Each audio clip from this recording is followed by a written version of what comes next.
Coming up next on the show, I want to take a look at a brand new film called The Devil Has a Name that's kind of snuck into Australian cinemas at the moment with no media screenings, so it's been pretty hard for the word to get out there about this film. Now, one of the things that I know a lot of people out there have been really curious about this film is because it's directed by Edward James Olmos, who most people would, of course, know as the Admiral from the reboot of the Battlestar Galactica television series that, of course, a lot of us loved when it first came out. And yeah, this guy has been working as a director. Of course, we knew that he worked as a director on a couple of the Battlestar Galactica episodes.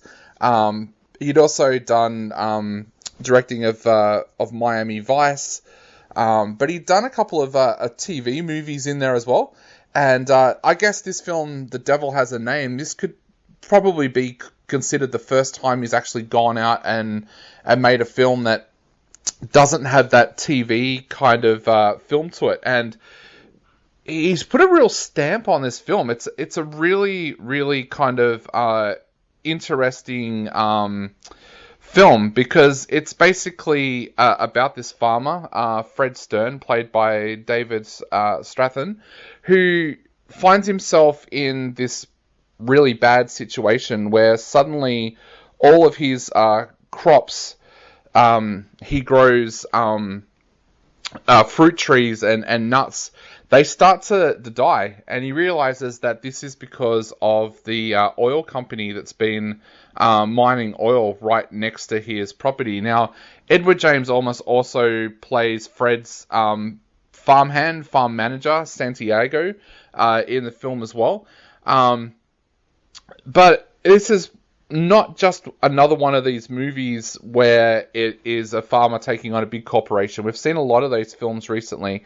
This is not one of those movies because this film is made interesting by the fact that it is based on a real case, but I'm not 100% sure how much poetic license has kind of been brought into this, because there's some pretty harsh things that happen in this film. Now, Ralph, played by Martin Sheen, is the lawyer that's brought into it, but there's also a hitman in this film that basically sets out to do whatever he can and bring down Fred's story, but he also seems kind of hell-bent on bringing down Gigi, played by Kate Bosworth, who's kind of the regional manager for this oil company.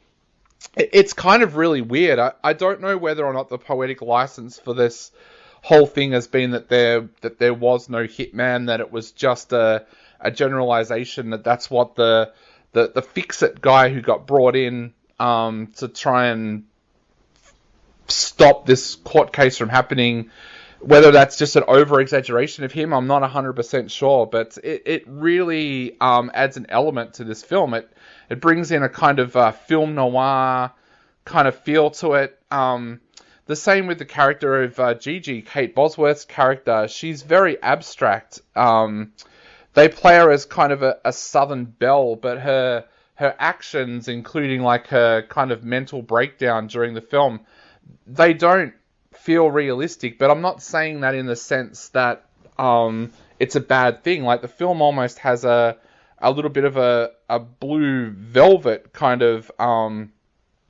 feel to it because of that sense. There's some interesting scenes in there where Gigi is talking to her big boss, played by Alfred Molina. They kind of take on that kind of corporate film kind of feel. It like there's a bit of Wall Street in there even. But it is such an interesting film because of the characters that are in there. There's a kind of over-the-top character called Alex, played by Haley Joel Osment, which is he starts off as the guy who's trying to like be the go-between between the farmers and the oil company, and then he ends up becoming like almost an Oprah-style character of his own. Like I said, there's this over-the-top hitman that feels like he's been plucked out of Blue Velvet or a film like that. But so it's a kind of interesting film to watch. You would definitely not say that it has a television film feel to it. It's more than that. It's one of those movies where you kind of sit there and at times you're thinking, I'm not sure if I'm enjoying this or not, but then at other times you really find it quite brilliant. It's got some great twists and turns in there.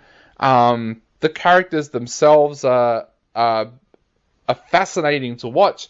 I also should mention that if you do go to see this in a cinema, stay and watch after the credits, because there's a after credit scene which again kind of takes this film into the abstract kind of style of filmmaking, which you're kind of like, huh, did I just watch that kind of thing? But look, brilliant performance by David Strathairn.